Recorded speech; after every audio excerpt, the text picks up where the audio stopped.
नमस्कार दोस्तों, मैं हूं सौरभ शर्मा। आप देख रहे हैं भारत 24। दोस्तों, आज मेरे साथ विंध्या है और विंध्या के लिए मैंने कुछ लिखा है और सबसे पहले आपका बहुत बहुत स्वागत है। विंध्या, उम्मीद करता हूं जो लिखी है 2 लाइनें आपको पसंद आएगी। Thank you so much. तेरी शख्सियत की बात ही क्या करे, तेरी शख्सियत ही की बात क्या करे, रोशनी खुद चलकर आती है तेरी तरफ। Oh my God, thank you so much. तो आपको लगता है कि इसी तरह का कुछ अभी लाइफ चल रही है कि अच्छी अच्छी स्क्रिप्ट्स आ रही है? बिल्कुल, मुझे ऐसा लगता है कि देखिए, हर एक इंसान का ना ड्यू होता है यूनिवर्स में। आप लोगों के सामने मेरी जो कहानी है ना, कि बनारस से लेके जो बॉम्बे का सफ़र रहा है और शॉर्टकट नहीं अपनाया है मैंने, तो जो भी है, जो जितने भी पत्रकार हैं, जितनी भी ऑडियंस हैं, जितने भी लोग मुझसे प्यार करते हैं, वो जानते हैं यार कि विंध्या ने बहुत मेहनत की है। तो जब सब लोग इस बात को जानते हैं तो वो जो प्यार मिलता है ना दिल से, वो अलग ही लेवल का मिलता है। और हाँ, रोशनी अच्छी आ रही है।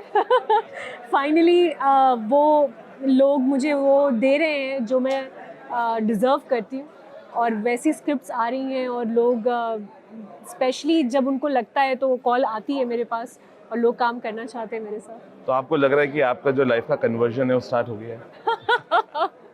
हाँ बिल्कुल, लाइफ का कन्वर्जन तो तभी शुरू हो गया था जब मुझे कन्वर्जन फिल्म के लिए ऑफ़र आया था और सर ने मुझे साइन किया था, विनोद सर ने। मैं नहीं करना चाहती थी, मैं खुश थी टीवी में। मुझे लगा कि नहीं, मतलब ये तो बहुत बड़ी रिस्पॉन्सिबिलिटी हो जाएगी कि अचानक से आप फिल्म करने लगे, फिर चीज़ें बदल जाती हैं।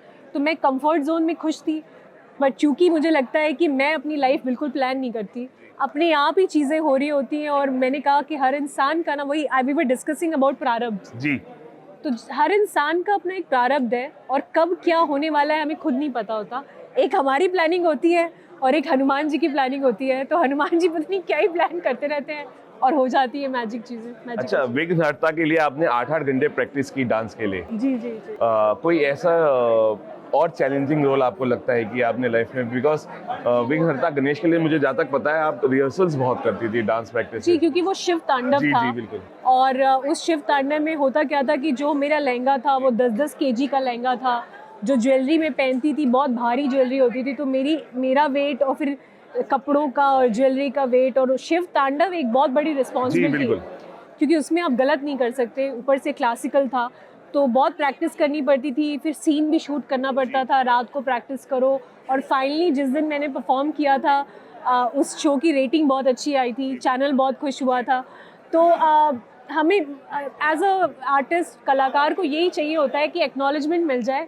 जैसे आपने आज उस चीज़ को एक्नॉलेज किया कि आपने काफ़ी प्रैक्टिस की थी, तो बस यही है कि हम यही चाहते हैं कि अगर मैंने मेहनत की तो उसको एक एक्नॉलेजमेंट मिल जाए, तो दैट्स इट। एक चीज को एक्नॉलेज और किया जाता है आपकी जिंदगी में, बिकॉज यू सेल्फी क्वीन, आपको सेल्फी लेना बहुत पसंद है।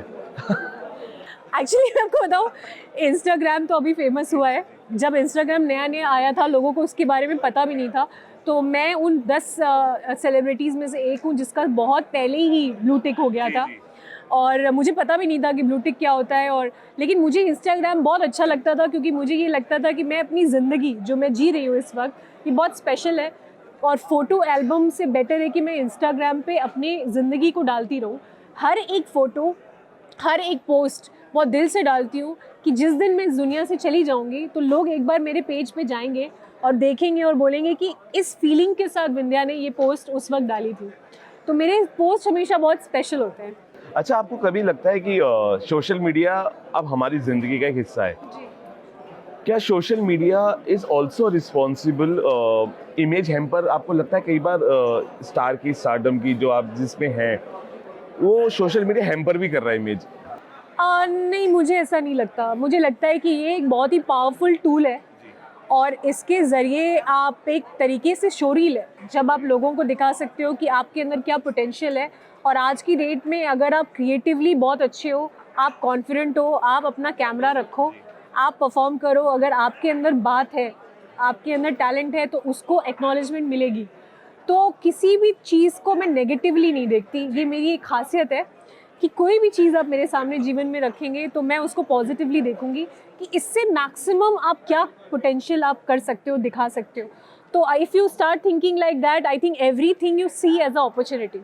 सो आई डोंट थिंक कि इससे कुछ प्रॉब्लम होती है। उल्टा आपको जिस तरीके के ऑडियंस को अट्रैक्ट करना है, तो मेरी क्यूट वाइब्स है, मेरी हैप्पीनेस वाइब्स हैं, पॉजिटिव वाइब्स हैं, तो मेरे जो ऑडियंस हैं वो सब मुझसे उसी तरीके से प्यार करते हैं। अच्छा, क्योंकि कंगना हमेशा से अपने बात रखने के लिए जानी जाती है, और जिस तरीके का आपके पास सब्जेक्ट्स आ रहे हैं, कई बार आपको ऐसा लगता है कि मैंने फिल्म के अंदर बहुत अच्छा किया है, लेकिन जो सबसे अच्छा सीन था जो किया वही एडिट हो गया और वो फिल्म का हिस्सा नहीं बन पाया।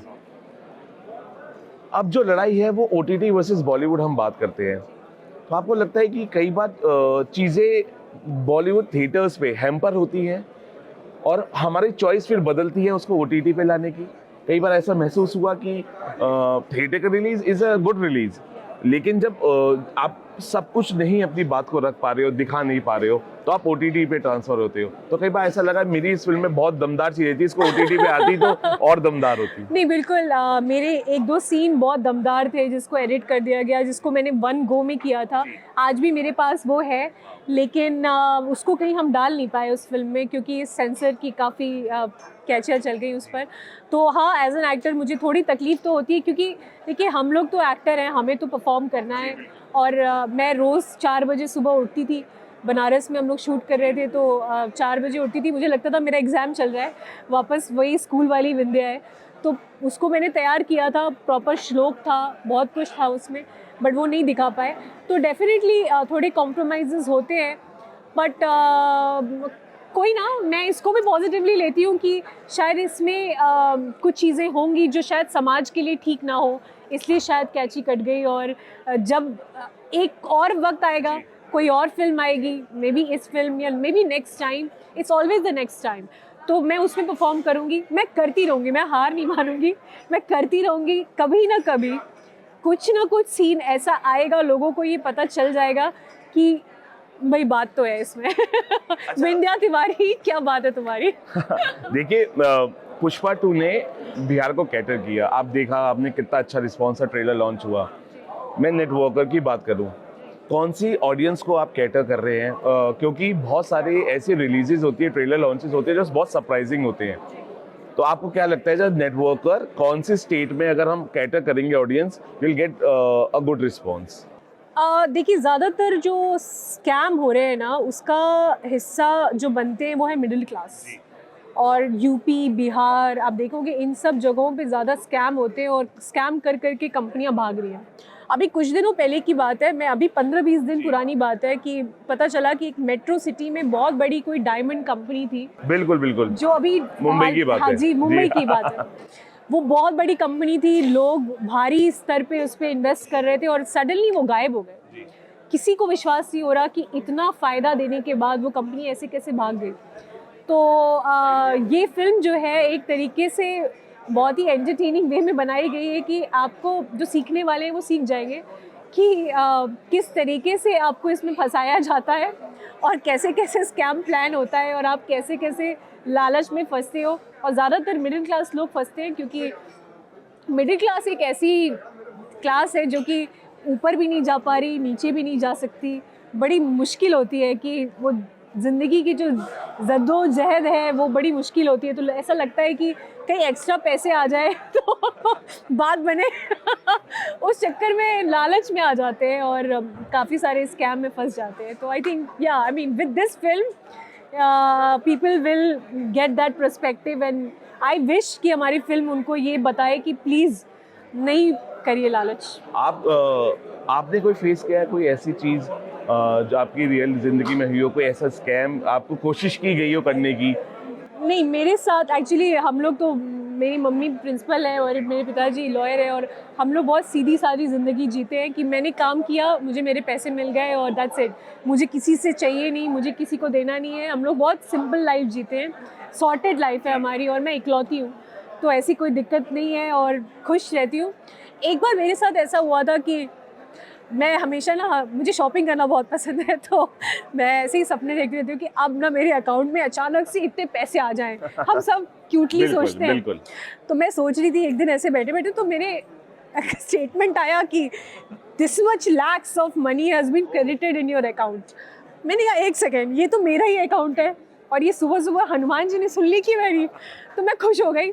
और मैंने मम्मी को बोला, अरे मम्मी मेरे अकाउंट में, मैं तो शॉपिंग, मम्मी कह रही तुम्हें कोई पैसे आने वाले थे। मैंने कहा 1-2 फिल्म की बात चल रही थी पर उन्होंने अकाउंट नंबर अभी तक लिया नहीं है, तो ये पैसे आए कहाँ से? तो देन आई रियलाइज कि गलती से वो किसी वजह से मेरे अकाउंट में ट्रांसफ़र होता रहता है जी बिल्कुल।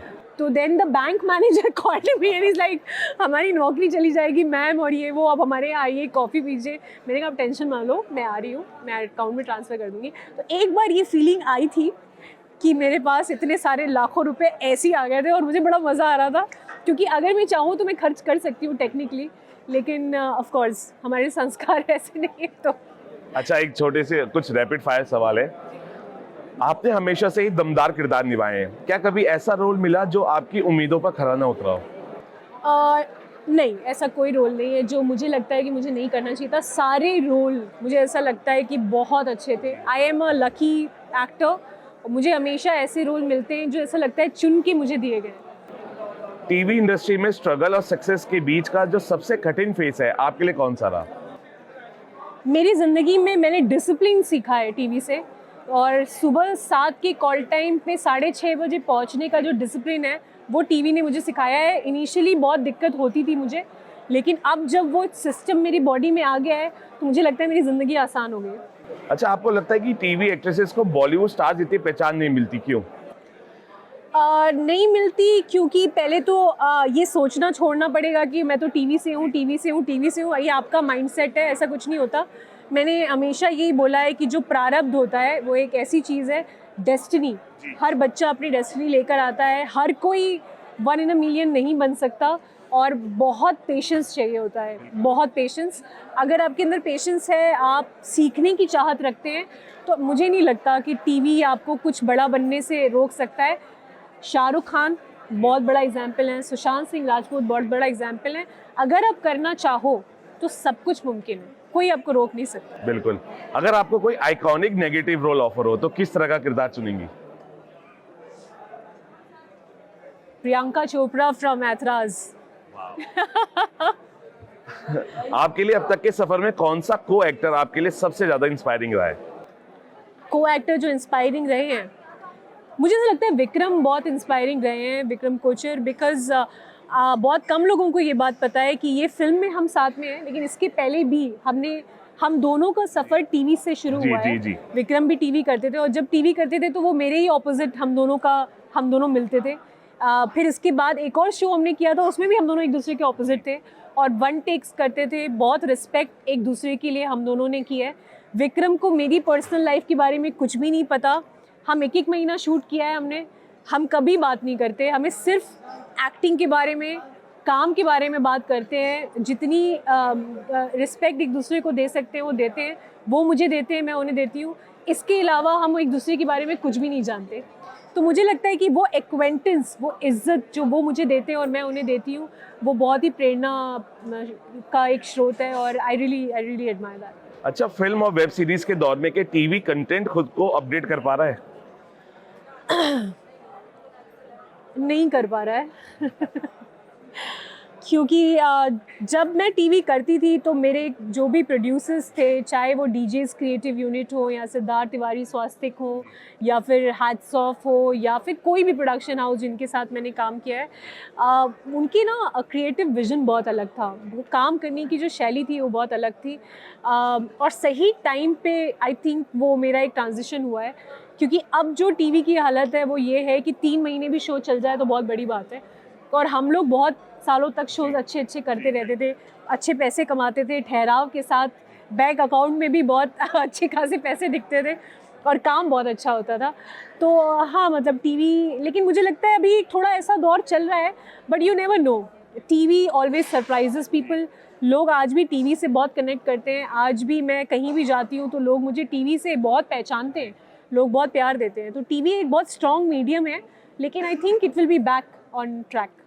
अच्छा बिंदिया, क्या आप OTT पर बोल्ड कंटेंट के लिए तैयार है या उसकी सीमाएं होंगी?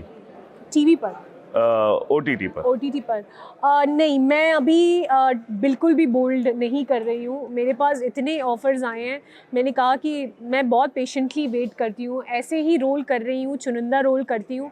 आई डोंट बिलीव कि बहुत सारा काम बस ले लेना चाहिए और करते रहना चाहिए। हर इंसान की अपनी एक पहचान होती है।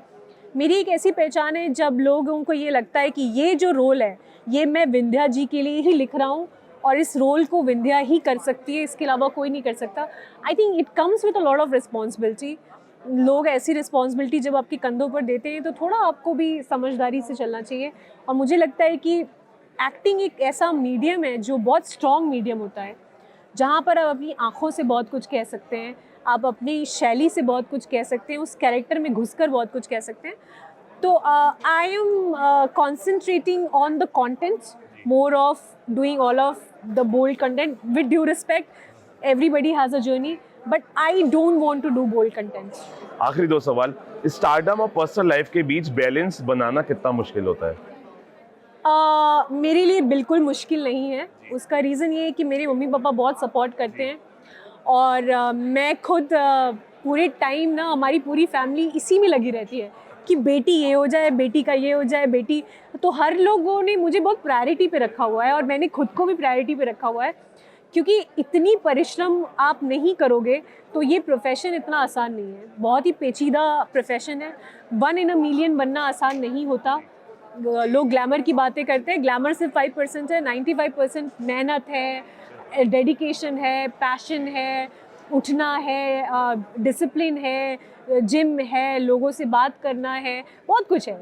It's too much of a work, but every day I am working. और मुझे इसके अलावा कुछ और आता भी नहीं है। ना खाना बनाने आता है ना मुझे बात करना बहुत अच्छा लगता है, और मैं एक्टिंग करना बहुत अच्छा लगता है, डांस करना बहुत अच्छा लगता है, जिम जाना बहुत अच्छा लगता है। तो ये सब बहुत अच्छा लगता है, तो अच्छा है कि मैं यही करूँ, क्योंकि जो आता है, और मैं खुशकिस्मत हूँ कि मुझे वो करने का मौका मिल रहा है जो मुझे पसंद है। वरना कितने लोग ऐसे भी होते हैं जो उनके अंदर टैलेंट होता है पर उसको दबा दिया जाता है। तो जो करना पसंद है वो कर रही हूँ, इससे बड़ी बात क्या हो सकती है। महादेव की कृपा है, तो इसीलिए करती हूँ। और इसके अलावा कुछ और आता नहीं है, तो बेटर है मैं ये अच्छा कर लूँ।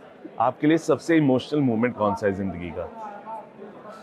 देखिए, जब भी मेरे मम्मी पापा ये देखते हैं कि उनकी बेटी, अभी भी ये इंटरव्यू मेरे मम्मी पापा सबसे पहले देखेंगे, उनकी आंखों में हमेशा आंसू होता है, क्योंकि वो जो मेरी जर्नी रही है वो बहुत तगड़ी जर्नी रही है मेरी, बहुत स्ट्रगल से भरपूर जर्नी रही है, लेकिन मज़ा बहुत आया है।